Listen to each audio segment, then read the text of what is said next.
Sügisel on sünnipäev saade.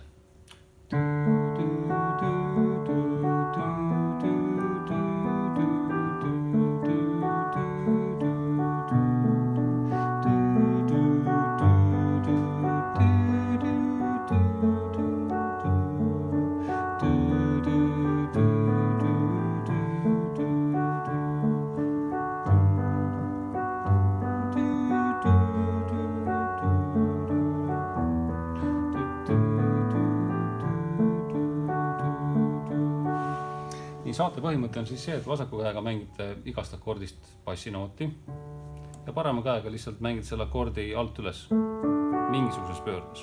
Mina alustasin nüüd sellest D-tuuri kvartsekst pöördest, põhimõtteliselt võib olla ka mingi teine pöörd. Aga siit ta kõlab kõige paremini, et te võite mängida samade pöördega, mida minagi. Siis tuli see E-moll 7, ehk siis mis on sama nagu G-tuur E-bassiga.